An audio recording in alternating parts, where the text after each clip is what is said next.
নতুন করে যাতে আর অশান্তি না হয় তাই পার্ক সার্কাসে বাড়ল নিরাপত্তা।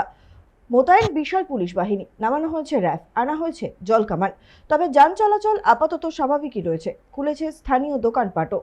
এদিকে এই ঘটনায় ধৃতের সংখ্যা বেড়ে দাঁড়ালো 38। বুলডোজার অ্যাকশন সহ একাধিক ইস্যুর বিরোধিতায় রবিবার দুপুরে একদল বিক্ষোভকারী পার্ক সার্কাসে জড়ো হয়। খবর পাওয়া মাত্রই পুলিশ ঘটনাস্থলে পৌঁছয়। অভিযোগ, পুলিশের সঙ্গে বিক্ষোভকারীদের উত্তপ্ত বাক্য বিনিময় শুরু হয়। এরপর পুলিশকে লক্ষ্য করে ইট ছুঁড়তে শুরু করে বিক্ষোভকারীরা। কেন্দ্রীয় বাহিনীর বাসেও চলে হামলা, দেদার ভাঙচুর করা হয়। এক কথায় রণক্ষেত্রের চেহারা নেয় পার্ক সার্কাস চত্বর। পরিস্থিতি বেসামাল হওয়ায় পাল্টা লাঠিচার্জ করে পুলিশ। সেই সময় বিক্ষোভকারীদের সঙ্গে পুলিশের কার্যত খণ্ডযুদ্ধ বেঁধে যায়। তাতে কমপক্ষে 3 জন পুলিশ কর্মী জখম হন। এই ঘটনার পরই শুরু হয় ধরপাকড়। সোমবার সকালে ধৃতদের সংখ্যা বেড়ে দাঁড়িয়েছে 38। এই ঘটনায় আরও অনেকেই জড়িত রয়েছে বলেই মনে করছেন তদন্তকারীরা। এ বিষয়ে কথা বলবো, আমাদের সঙ্গে টেলিফোন লাইনে রয়েছে আমাদের প্রতিনিধি সৌভিক সান্যাল। সৌভিক, বুলডোজার অ্যাকশন সহ একাধিক ইস্যুর বিরোধিতায় রবিবার দুপুরে আমরা যে বিক্ষোভ দেখতে পেয়েছিলাম, বর্তমানে কি অবস্থা, কি জানতে পারছো?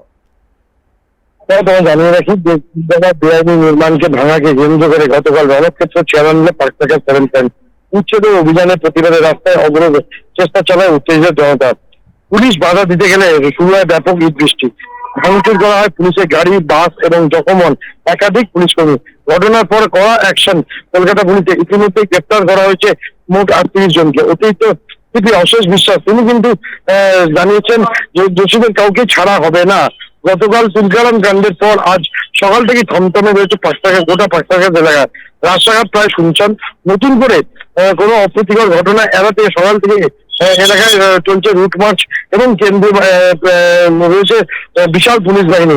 মোতায়েন রয়েছে কলকাতা পুলিশের বিশাল পুলিশ বাহিনী। পরিস্থিতি এখনো কিছু হলেও চাপা উত্তেজনার সৃষ্টি হয়েছে মনে করা হচ্ছে। তবে প্রাথমিকভাবে অনুমান করা হচ্ছে যে এলাকায় কিন্তু উত্তেজনার সৃষ্টি যাবে না হয়, সেই জন্য কিন্তু 24 ঘন্টা কিন্তু পিকেটিং যে সিস্টেম, সেই পিকেট সিস্টেম কিন্তু ইতিমধ্যেই মোতায়েন করা হয়েছে পুলিশের তরফ থেকে। অঙ্কিতা, ধন্যবাদ সঙ্গে থাকার জন্য। নতুন করে যাতে আর অশান্তি না হয় তাই পার্ক সার্কাসে বাড়ল নিরাপত্তা। মোতায়েন বিশাল পুলিশ বাহিনী, নামানো হয়েছে র্যাব, আনা হয়েছে জল কামান। তবে যান চলাচল আপাতত স্বাভাবিকই রয়েছে, খুলেছে স্থানীয় দোকানপাটও।